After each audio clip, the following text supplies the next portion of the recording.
What's going on, everybody? Ryan the Mighty Quinn here, the cornerman underscore MMA, as you know it. Like, subscribe, and share. Keep in touch. Comment below. Let me know what you think. Today's topic is something that I've been thinking about for a while. It's a conversation that happens in gyms very often, especially approaching, game planning for fights and stuff like that. And actually, as I'm seeing on YouTube, it's actually being searched a lot. So that's what we got to talk about. We're going to talk about jujitsu and mixed martial arts, jujitsu for MMA. When to use it, how to use it, uh, when it's appropriate. Now, I'm going to be a little critical here, and I wanted to show you something before any of y'all jujitsu nerds give me crap. That's mine right there. I'm a Brazilian jiu-jitsu black belt, second degree under Ricardo Laborio. Next month will be 9 years I have my jiu-jitsu black belt. So this is jiu-jitsu, something that's very dear to my heart. It's something I still train continuously, and I'll never stop doing till the day I die. But when it comes to mixed martial arts, things change. Like everything else gets tweaked. I think that to get to where we're going with this, we got to speak to the origins of mixed martial arts as a whole. Um, Jiu-jitsu was probably affected the most through the evolution of the sport. Why is that? When MMA first came, Hoist Gracie was submitting everybody. He was, it was automatic. Just part of it was because nobody knew it. Part of it was because it was so different. He was so good at it. Actually, he was one of the lesser brothers. They make a point to say that in as far as jiu-jitsu performance is concerned. But that's where we got to start. I got a bunch of talking points here. Uh, Now, you were able to force jujitsu early on, and then this is where jujitsu changed the game, changed martial arts in general. People wanted to compete in mixed martial arts, but they had to stay away from this ground stuff. So then a lot of people started to learn uh, ways to defend it. But in order to defend it, like you gotta you gotta know what you're looking to defend first. So you needed to learn it. Like me personally, I was a wrestler going into mixed martial arts. Let me try this jujitsu stuff that I got submitted with by some lanky 40-year-old guy. It was I wanted to like, and then I just started to learn. Wow, a lot of this stuff is very effective, particularly the chokes for me. And I went from just wanting to learn to defend it to wanting to utilizing it in my game, to wanting to end these fights faster for me as a grappler. And in general, a lot of people change their game towards it. But that was 15 years ago, 16 years ago. A lot has happened with the game since then. Now, um, about around that time, 2009 ish, people started to learn. No, no, a little bit earlier than that, a little bit earlier, like probably like 2006. People started to really, add jujitsu, anti-jujitsu, or regular or offensive jujitsu to their game if they weren't grappling practitioners. Um, I like to think of it as it shows the evolution. You showed Hoist Gracie; he was your one-dimensional fighter. Then he was your one-dimensional jiu-jitsu practitioner. Then you got Matt Hughes. Matt Hughes, obviously known for the wrestling, but he finished his fights by submission.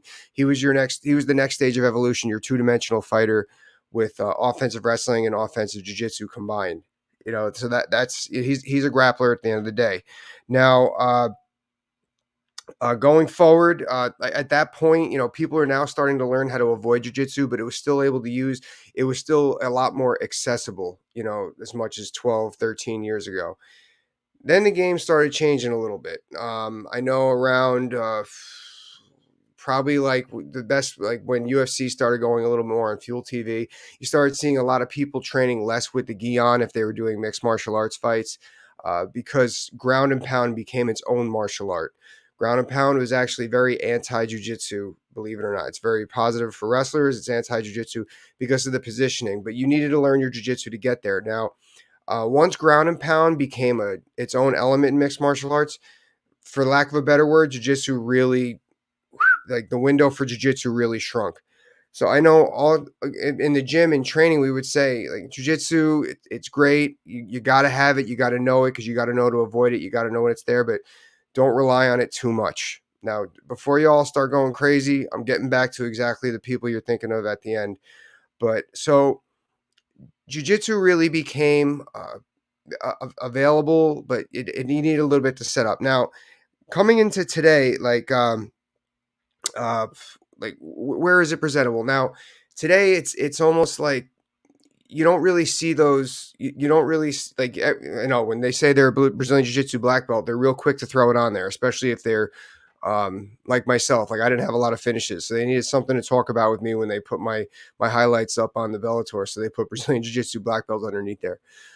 But overall, it's not really. You don't really see too many people like, oh, he's going to submit him in the first round. Bear with me, like those overall well-rounded fighters, so to speak.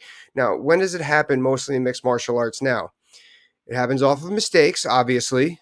When who's hanging their head, who's leaving their elbows out. Like that's the first thing I always say in mixed martial arts. Elbows in. Ground mixed martial arts and jiu-jitsu. Elbows in, elbows in, elbows in, elbows in, shin down. Actually, it's elbows in every style of fighting. Now, when going forward, when else do we see other than mistakes? Poor wrestling, more mistakes, or off the clinch. Where do we see it off the clinch? Like who set up? Like I know I have a great setup to a front headlock from an underhook, stuff like that. Or more importantly, like I was saying before, off of ground and pound. Ground and pound opens up a lot against somebody if you can't finish them, which very often than not, unless they're in half guard against the fence, you don't see a whole lot of ground and pound finishes, but ground and pound opens up jiu-jitsu. Where does it do that? If you're in mount and you're punching on the face, you get them to cover up. You could slip in that arm triangle, or it doesn't happen a whole lot, but arm bars or even key locks, stuff like that. Where else does it open up? I don't know, a lot of, if you're doing the elbows from side control, I know I have a great Darce from side control. I have great arm triangles. That's kind of my bread and butter. The guillotines, obviously, you could set up off of any chokes, including poor wrestling. Anaconda locks, same deal. Anaconda locks is similar to a Darce, but it's from the front headlock position almost. So that's really more or less where it comes from. Now, of course, there's always the anomalies or the counterculture to everything I just said in the last 7 minutes, and that would be your specialty fighters, your Ryan Halls, your Damian Mayas, stuff like that. Now, specialty, what is special about specialty jiu-jitsu practitioners is they're coming out there and they say, I'm going to make you beat me with this. You got to beat me with this. Sometimes they lose gracefully, but you have to beat me with this. But other than that, it's very rare that you can beat me with this. And that's the absolute truth. Look how Ryan Hall just rips up ankles and knees, shreds them nonstop. Damian Maya is so fun to watch, even though that's like, that goes against a lot of the culture. I love watching Damian Maya. I know a lot of UFC casuals actually really enjoy watching Damian Maya because he's so different from what they're used to seeing, which is like the bangum and the striking, some wrestling. Now those guys are they're going to make you beat them with what they're great at. Plain and simple. They know how to get there. They know how to get to their specialty. Now, at what point did this all change for jiu-jitsu? Partly, it wasn't necessarily only the evolution of the sport. Overall, jiu-jitsu is very boring for the casual combat sports fan. Let's just call it what it is. It is very boring. I hate saying that, but it is. There's a lot of laying, a lot of waiting. It's that's why a lot of older people do it, to stay in shape. It's very forgiving on the body. There's a theory that jiu-jitsu started because older or less athletic people didn't want to do judo, so they created this sport. Maybe, but now it turned into one of the greatest self-defense disciplines in the world of all time. So that's part of the reason why too. Like I know me personally, like Bellator didn't want to put me, the old regime, in the original tournament. They thought I was boring. They just didn't know how to say it. So that's when I added the ground and pound or my boxing, and that's where jiu-jitsu kind of took a back seat for the sport in general, because people found it boring, So between people learning how to defend it and overall, it was the promotions were pushing away from fighters with a jiu-jitsu base because they found it boring. I think that's why Damian Maya didn't get a title shot as soon as he was deserving, because they found him boring. A lot of jiu-jitsu guys. I'm sure I could think of a few other jiu-jitsu guys off the top that they didn't want to do that with. I remember Talis Latis, people found him kind of boring early on. Frank Mir was different. Heavyweights are crazy. The Nogueira brothers, so much fun to watch on the ground. But for most part, jiu-jitsu was boring, and that's why people tried to stay away from it. But nowadays, everything comes full circle. Those specialty fighters, Alexei Oleinik's another one, specialist. Now people are starting to enjoy those specialty fighters, the breath of fresh air with the jiu-jitsu, so things change. But anyway, that's what I got, guys. Please let me know what you think. Like, subscribe, and share. Got some good stuff coming up the next few days. Talk to you. Bye.